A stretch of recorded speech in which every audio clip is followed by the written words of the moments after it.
Welcome back to this week's edition of laughing and or making fun of everything that happened in the NBA. We're going to start on Sunday in Dallas, where Kyrie Irving hit that insane running left-handed game winner over the outstretched arm of Nikola Jokic to beat the Nuggets. I saw a lot of Nuggets fans complaining about how lucky of a shot that was, but then I also think I saw a lot of those fans shut up after realizing the irony of complaining about an untimely trick shot by their opponent. Jokic has to put it up. Falling away, puts it up. Bang! Nikola Jokic! Okay, let's talk about Anthony Edwards' dunk now.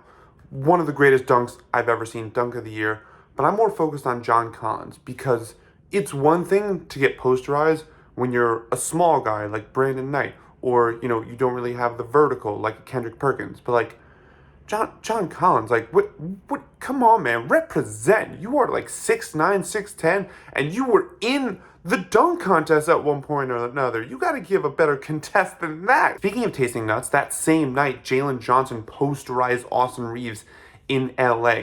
And like, I can only imagine the people at ESPN socials finding out that there was a highlight involving Austin Reeves and getting so excited to post it, so excited for all the engagement, for all the numbers, whatever, only to, cry in the fetal position after realizing Austin Reeves was the victim of a highlight and not the highlight itself. I assume by now you all saw the jersey swap between Grady Dick and Anthony Black, and it's kind of funny because I feel like we all think of every single NBA player as a grown adult, which is why we can sort of forget that those two guys are both 20. And the reason I know that this is something I would totally do and find funny as a 20-year-old is because it's something I would do and find totally hilarious as a 26-year-old. Can someone explain to me why DeAndre Ayton was sleeping on an air mattress until the All-Star break? Like what was it?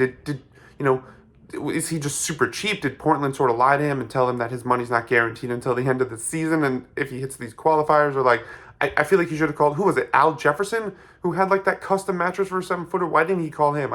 Someone needs to explain it, because it literally makes no sense. You're a professional. Part of being a professional, I guess, involves, eating right, not going out and partying, practicing, but it also means setting up basic sleeping necessities, which DeAndre Ayton clearly didn't get the memo on. There's nothing inherently funny about Jalen Brunson scoring 40 points in back-to-back games to help New York beat Portland and Sacramento.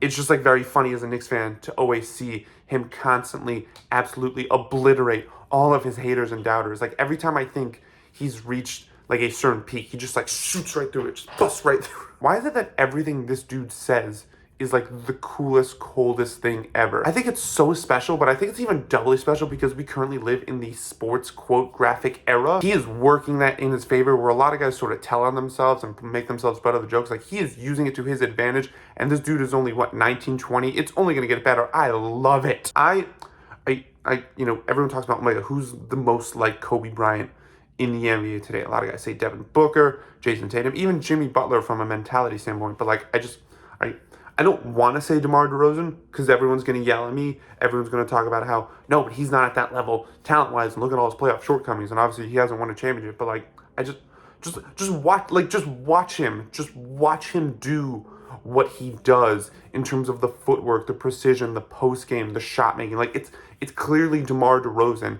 and he wears Kobe's for whatever that's worth. He's happy about it. I'm happy about it. Celtics fans are happy about it. But do you know who I think should be the happiest about it? It's his Twitter followers, who now can finally sit and rest at him not posting the same stuff about wanting to return to the NBA every single day. It's like Thanos at the end of Infinity War, right? He could finally just sit and rest and watch the sunrise on a grateful universe. And we could all sit and rest on a grateful universe that has Isaiah Thomas back in the NBA, so we don't have to hear about it every single 5 seconds from his Twitter. That's all I got. Tune in next week when we laugh at everything in the coming week in the NBA.